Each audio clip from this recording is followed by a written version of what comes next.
cycle से ना पिया हो मेहंदी ले आ दो बड़ी दूर से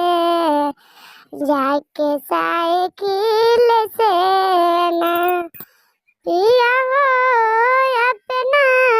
बहिनी से छपवा दो याला अपीन से रहन सवाखीन से ना पिया हो अपना बहिनी से छपवा दो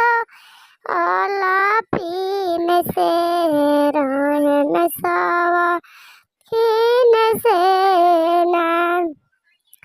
धनी हो अब चाहे जइबू बाबा कुल से बोलिया बोला सहूर से ना धनी हो अब चाहे जइबू बाबा कुल से बोलिया बोला सहूर से ना पिया हो मेहंदी ले आ दो बड़ी दूर से जाके